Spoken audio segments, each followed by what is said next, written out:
సంఘటనలో కూడా ఏపీ పోలీసులు ఒక ఛాలెంజ్ ఎదుర్కొంటున్నారు. సో ఇంకొక మాట కూడా మాట్లాడుకొచ్చింది. ఇక చూస్తున్న విజువల్స్లో స్నిఫర్ డాగ్స్ వెళ్తూ ఉన్నాయి, డ్రోన్స్ వెళ్తున్నాయి, ఎస్డీఆర్ఎఫ్ ఎన్డీఆర్ఎఫ్ బృందాలు వెళ్తున్నాయి. తలా ఓ కర్ర చేతిలో పట్టుకొని అటవీ ప్రాంతాన్ని మొత్తం వెతుకుతున్నారు. కానీ నో రెస్పాన్స్ అట్లా. అసలు అమ్మాయి నిజంగా నడుచుకుంటూ వెళ్తే ఇంత దూరం వెళ్ళగలుగుతుందా? అమ్మాయి కోసం నిజంగా 5-6 కిలోమీటర్ల వరకు వెతుకుతూ ఉన్నారంటే 5-6 కిలోమీటర్ల అమ్మాయి వెళ్ళగలిగిందా నడుచుకుంటూ ఈ అటవీ ప్రాంతంలో, ఈ చెట్ల మధ్యలో నుంచి? బట్ ఒక విషయం ఇక్కడ, ఆ పాప తల్లి మళ్ళీ కొన్ని అనుమానాలు వ్యక్తం చేస్తూ మాట్లాడుకొచ్చింది ఆర్టీవీతో. ఒకసారి ఆ పాప తల్లి ఏం మాట్లాడిందో చూద్దాం. లేదు సార్, ఇది వరకు కారు గొడవలు జరిగాయి సార్. కారు తీసుకున్నాడు సార్ మా ఆయన. తీసుకుంటే అతనికి లీజుకి ఇస్తే అతను 40,000 నెల్లికి లీజుకి ఇచ్చాడు సార్. అతను డబ్బులు కొట్టకపోవడంతో 10 రోజులు పోయిన తర్వాత 25,000 ఇచ్చాడు సార్.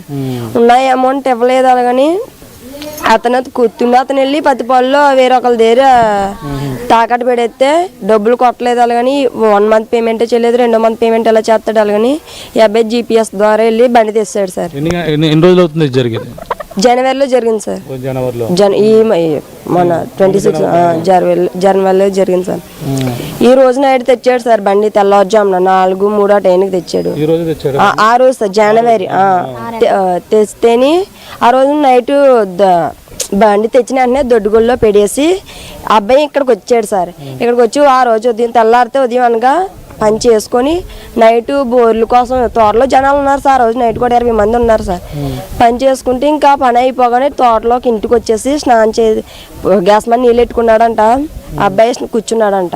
నేను లేను సార్, అత్తయ్య గారు కానీ లేరు, మామయ్య గారు ఉన్నారు ఇక్కడే, ఎవరు లేరు సార్. అబ్బాయి అక్కడ ఉన్నాడు. ఆ రోజు అయితే జరగడంతో స్నానం 5గురు వచ్చారు సార్. డైరెక్ట్గా ఇంట్లోకి పోయి కాలర్ పట్టుకొని ఎక్కడి నుంచి అయితే కూర తెస్తారో వాళ్ళు సార్, ఆ ఊరోళ్ళు ఎవరో అయితే కాలర్ పట్టుకొని అలాగా తీసుకెళ్ళిపోయారండి సార్. కూర అబ్జెక్ట్ మా ఆయన అన్నాడంట, కూర తెచ్చి మీకు ఇచ్చేస్తాను, నన్ను ఏమనకండి అన్నాడంట సార్. లేదు, జనవరిలోనే జరిగింది. జనవరిలోనే సార్. అప్పటి నుంచి ఇప్పుడు వరకు వాళ్ళతో ఏమన్నా మళ్ళీ గొడవలు కానీ ఫోన్లు కానీ? ఒక 3 months లో టైం పట్టింది కానీ కూర రావడానికి మొత్తం క్లోజ్ అయిపోయింది సార్. ఇంకేమున్నది మరి దాని మీద? ఆ గొడవ తప్ప ఇంకేమీ లేదు? లేదు సార్, అనుమానం ఏమీ లేదు. ఇంకా ఆ గొడవలేదు సార్. వాళ్ళు అనుమానించగలమా అంటే అలాగని చెప్పలేను సార్. ఇంకా అప్పటికాంచి ఇప్పటికి ఏమీ అడవాడు చేయలేదు సార్. తర్వాత ఒకటి కారు రాకముందు అత్తయ్య ఒక్కరితో ఇక్కడ పని చేసుకుంటాం సార్. ఇద్దరు వచ్చారు సార్. ఇద్దరు వచ్చి ఆ కారు ఆ గొడవల్లోనే సార్ అనుమానించున్నది. ఇద్దరు వచ్చారు సార్. ఇద్దరు వచ్చి గణేష్ తోటలోనే పని చేస్తున్నాడు సార్. ఇద్దరు వచ్చారని సార్. ఫేస్కి మాస్కులు కడేసుకొని. మరి వాళ్ళు కారుకి సంబంధించిన వాళ్ళ లేకపోతే బయట వాళ్ళ అన్నది అది చిన్న అనుమానం సార్. ఇంకా 3 నెలల తర్వాత కారు సెటిల్ అయిపోయింది. మా కారు మా ఇంటికి వస్తుంది. కారు వేరొకరికి కంటిన్యూ ఇచ్చేసాం, అయిపోయింది, క్లోజ్ సార్. ఎవ్వరూ లేదు సార్. జనవరి నెలలో ఓ కారు విషయంలో గొడవ వచ్చిందంట. కారు లీజ్కి ఇస్తే వాళ్ళు డబ్బులు లేదని చెప్పి ఆ తర్వాత తగాదా జరగడం, ఇంటికి వచ్చి దాడి చేసే ప్రయత్నించడం అంతా కూడా జరిగింది అని చెప్పి భార్య చెప్తోంది. అయితే ఎటకేలకి ఆ కారుకు సంబంధించిన గొడవ ఏదైతే ఉందో అది అయిపోయింది. కానీ ఆ రోజు వచ్చిన వాళ్ళలో కొంతమంది మాస్క్ వేసుకొని బయట ఉన్నారు. మరి వాళ్ళు వచ్చిన వాళ్ళు కారుకు సంబంధించిన గొడవకు సంబంధించిన వాళ్ళు లేదంటే ఇంకెవరో తెలియదు అని చెప్పి ఆ తల్లి అనుమానం వ్యక్తం చేస్తోంది. బట్ ఫైనల్లీ ఏదేం జరిగినా ఇప్పటి వరకు 1 వారం రోజులు గడుస్తున్నా అసలు ఏం జరిగింది, పాప ఎందుకు తప్పిపోయింది, పాప ఎందుకు కనిపించట్లేదు, ఎవరైనా ఎత్తుకెళ్లారా, అపహరించారా, ఎవరైనా నిజంగానే అమ్మాయిని తీసుకెళ్ళి కిడ్నాప్ చేశారా? కిడ్నాప్ చేసి ఉంటే 1 వారం రోజుల పాటుగా తల్లిదండ్రులను బెదిరించడమో లేకుంటే ఇంకేరి చేయకుండా ఎందుకు మౌనంగా ఉండిపోతారు? సో పోలీసులకు ఎటువంటి క్లూ లేదు. ఇప్పటి వరకు 1 వారం రోజులు గడుస్తున్నా 1 వారం రోజులు అక్కడే సుమారుగా 50 నుంచి 100 మంది పోలీసులు వెతుకుతున్నా no clue at all. So ఇదే రెస్క్యూ ఆపరేషన్లో మా ప్రతినిధి కాకినాడ నుంచి తుని ప్రాంతంలో ఇప్పుడు అమ్మాయి తప్పైన ప్రాంతం నుంచి మా ప్రతినిధి ప్రకాష్ సిద్ధంగా ఉన్నారు. ప్రకాష్, మీరు కూడా ఆ రెస్క్యూ ఆపరేషన్లో సహాయక చర్యలో పార్టిసిపేట్ చేస్తున్నారు. We appreciate you for that.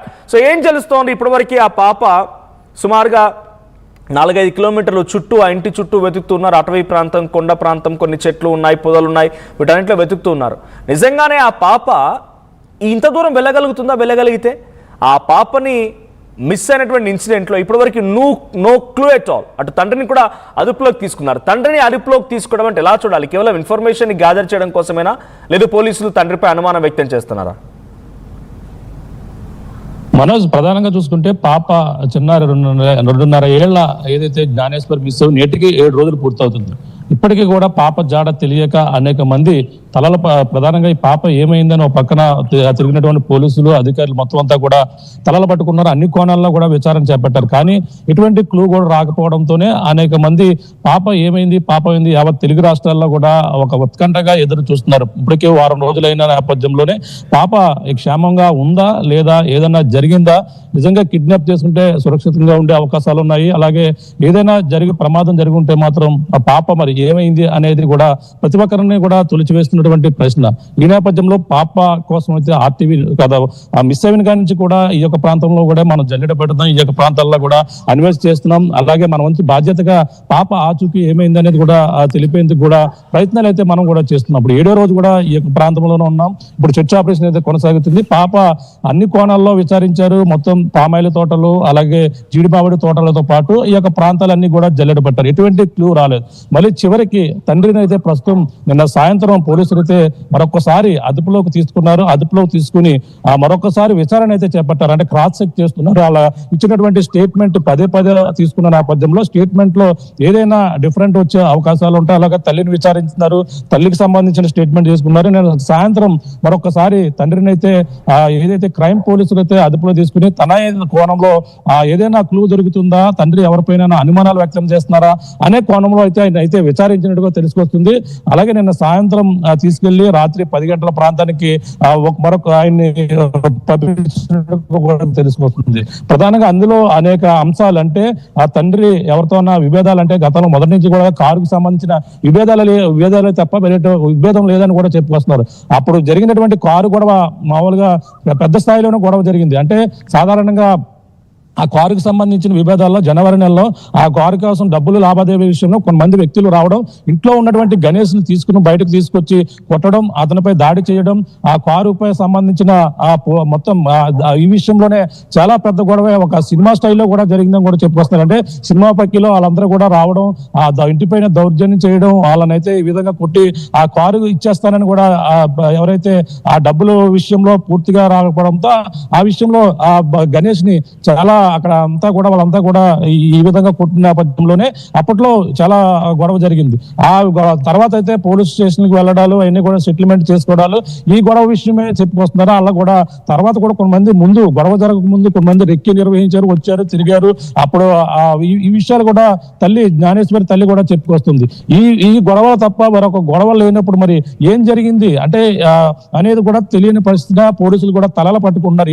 7 రోజులు, 1 కాదు 2 కాదు 7 రోజులు చిన్నారి కిడ్నాప్ అదృశ్యమై 7 రోజులు అవుతుంది. కిడ్నాప్ జరిగిందా, లేదంటే పాపని ఏదైనా అడవి జంతువులు ఎత్తుకుపోయాయా, లేదంటే ఏం జరిగింది అనేది ఒక్కసారి మీ దగ్గర మళ్ళీ వస్తాను. కాలర్ ఉన్నారు కొంతమంది. మొదటి నుంచి కూడా ఈ తునిలో ఉన్నటువంటి 2.5 ఏళ్ల అమ్మాయి మిస్సింగ్ కేసు పైన ఆర్టీవీ వరుస కథనాలని ప్రసారం చేస్తూనే ఉంది. ఈ విషయాలపైన పబ్లిక్ అందరూ కూడా అప్డేట్ లో ఉన్నారు. సో వాళ్ళ అనుమానాలు కూడా మనకు వ్యక్తం చేస్తున్నారు. ఒకసారి కింద కనబడుతున్న నెంబర్స్ కి కాల్ చేసే ప్రయత్నం చేయండి. సో మనతో పాటుగా సోమేష్ ఉన్నారు ఫ్రమ్ హైదరాబాద్. సోమేష్ గారు నమస్తే.